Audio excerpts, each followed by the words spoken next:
everybody, it's Christian from Triple C Mayhem Games. I just want to go over some quick bargain shopping I did today out here in Japan, and we'll take a look at some of the cards we got today. So lately I spent quite a bit, so I just felt like, this weekend we're going to bargain shop a little bit, look at these bins. So if you haven't shopped for cards in Japan, or you haven't seen any of my videos previously, here it's a little different than in the States. Most of the places in the States don't have the ability for you to go into the card shop, open up these bins, take a look at random cards that are in there, and get really good values for those, right? And so one thing we're going to go over today is some things that I found. Great value, going to add to the collection. So we'll see what we got going on today. So when I go to buy the bargain bin, I'm looking for things that I can, that are good for value collection, good condition wise. Vintage stuff really gets tossed in there. It's like here in Japan, vintage is not really, I wouldn't say it's not a thing, but, it's very, very evident that you're going to find really good deals in these bins, okay? And most of them will be 50 to 100, 150 yen is the max. So you're somewhere about 80 cents to $1. So that's a great price. Now in the States, these cards are worth a lot more than that. But for me, if anytime I can get a card for $1 or less, sign me up. Especially if it's an older card from like 2000, that kind of thing, right? So a couple cards I got today. I got a few for my kids. I got one or two for my wife, and then a couple for me as well. So it's a pretty good deal. So if you know about 151, then you know about Ivysaur here. Let me pull Ivysaur up here for you. My son Hunter is collecting this set as well. He's kind of doing a little bit of both English and Japanese in his binder, but he does not have this one here. So he got the Venusaur while he was out here on vacation, but you can see the Ivysaur is beautiful. And this cost me less than $1, so it's a pretty good deal. In the English, it's much more expensive than that, so a few dollars cheaper. So I'll take that here. It's just as beautiful. Goes right to the set to him, so that one's good for him. My youngest son, Eli, he likes the older first edition. So if you haven't seen my channel before, like I said earlier, we went over the VS series, which is from around 2001, 2002 era. The VS series is the first Japan series that had first editions. And so prior to that, it didn't have anything. So anything that says Pokémon on it doesn't have a first edition logo, okay? But, so my son, Eli, he likes these first editions. And so whenever I can find a nice first edition holo, I try to pick it up. And so I found one today. I found a Staraptor. Now, if you love the Diamond and Pearl era, look at that Staraptor. That's gorgeous, isn't it? I got this for 80 cents. I mean, just look at that sparkle, man. That is fantastic. I mean, you couldn't beat a better dollar bin here in Japan. First edition, Staraptor is great. And this is from, I believe, the black and white era. Let me see here. Oh, Diamond and Pearl era, excuse me. I said it earlier, Diamond and Pearl era. That's a beautiful looking card. So he's going to love that to add to his collection. I've been buying a few of these as you go in. So you will see there is some minor damage up here in the corner. You can see a little bit right there, up in this corner right here. But for the most part, it's pretty nice. Considering the card is from 2006, I think we did a good deal. And like I said, it makes him happy. That's what matters most, is that, hey, he can collect cards that are much, much older than himself. So for less than $1, I'll take that. So then we're going into some of the other stuff that we like to collect here. So I showed you last time I got a Celebi and a Jirachi of this style. This is a gorgeous card. So I just randomly found this one here. So you can see the background here, and this is man,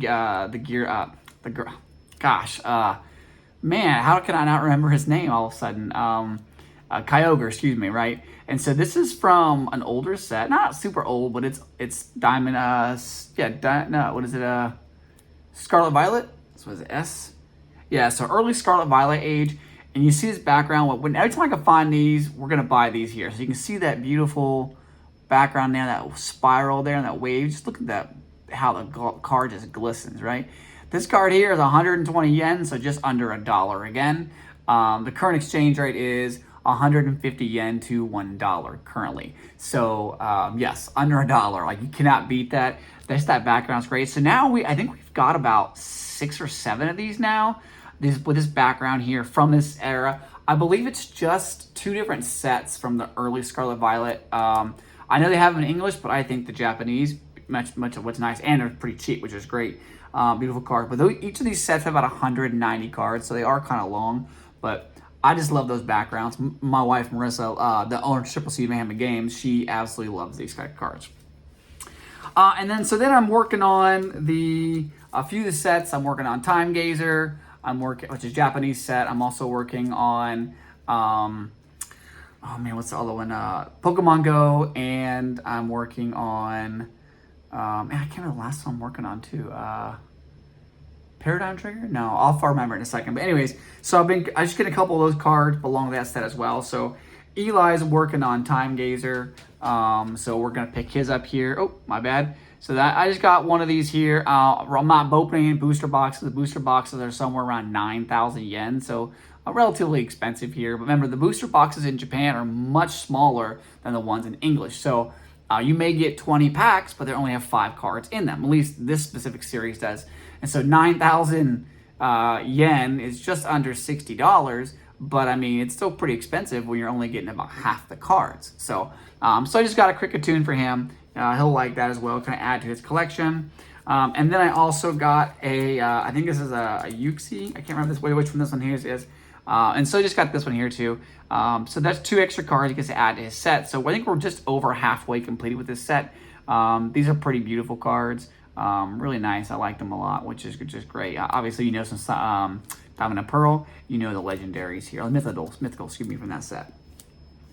And then, like I said, I'm doing Pokemon Go. I've been searching for them individually. The box sets are actually kind of expensive, so when I find the cards one by one, I'll take that. So for 80 cents, I did manage to get a Sylveon today, which is awesome. So this adds to my collection. I'm almost done with this set. It is getting, the whole set's only valued about $250, so it's not super expensive, but it's a lot more difficult to obtain than I thought it was going to be. So this is, well, good to me there. And then if you've watched my channel before, you do know that I'm big on the vintage cards here. So anytime I can find a steal on the vintage cards, I'll do so. So like I said before in my sets, or in my videos, so the Japanese side, they were not listed as first edition. They were not listed by set number. Their first few sets were only listed by Pokedex number. So whether it was base set, whether it was Fossil, Jungle, Gym Heroes, you know, all those original base sets there, like I said, they were only done by their Pokedex number. So it's likely that if you have a binder, and I say I have 4 Charizards of whatever set it's going to be, then they're all going to be the same number, just different sets that go inside a binder. And so it makes it kind of cool. I can look at my binder. I can see that there's 4 or 5 cards, maybe not 4 or 5, maybe 2 or 3 cards in each sleeve. I pull them out, and it's 3 different types of, we'll say, Mankey, or we'll say Onyx, whatever, right? And so then you can kind of take a look at them, and you kind of see, oh, wow. So when you build your binder out, you can put them in numerical order, 1 through whatever, with Bulbasaur being Pokedex number 1. If you didn't know, Bulbasaur, Pokedex number 1. So I always like to find some nice ones. So I did find some good Gym Heroes, which I'm really, really excited for. This artwork was just really cool. I don't remember our artwork looking like this here, but this is, looks like it's Brock's Onyx. You can see here, so you see the gym portion right here. Just look at that. That is a sweet looking background. I don't think I've ever seen this in our English version, but that's really cool. I felt like I had to pick it up, and you can see the back is just really good condition. So for a card that was made in 1999, 2000 era, that is still really good. So someone had a good condition of it, someone kept it, and then traded it in the card shop, and I ended up getting it for 80 cents. So anytime you get a card like this for 80 cents, that's a win in my book. We're still sticking with Brock. So Brock was the trainer of the day today, and he had a Mankey. So Brock's Mankey again. You have him right here as the Gym Heroes. And I think I had this one as well in the English version. So this background is the same. But this is still a really nice card. And you can see that the artwork's really good. And the back, actually, it is a nice clean card as well. Very good condition. So you can't beat that one, which is awesome. Also 80 cents. So anytime I can get 80 cents, I will. Sticking with Brock again, and so this is where I noticed it's a little different. So some of the sets are different, but what I'll show you is that each of these cards is listed number 95. So I'll pull the cards out, and we'll go over to this one is, again, Onyx. And so you see the difference in this Onyx here. Onyx is pretty cool. This is a different Onyx, but you'll see, again, Gym Hero on the side. So there's two different sets of Gym Heroes. One's Gym Challenge and one's Gym's Heroes. Just the same with the English set. Still a really nice, good condition card. You can see here, minimal damage on this. It's still a little played, lightly played, but it's still really nice being a 25-year-old, 26-year-old card, okay? But as we talked about before, on the number down here, this number is number 95. Just as this number is 95. And you see they're both Brock right there. And you see they're both Onyx.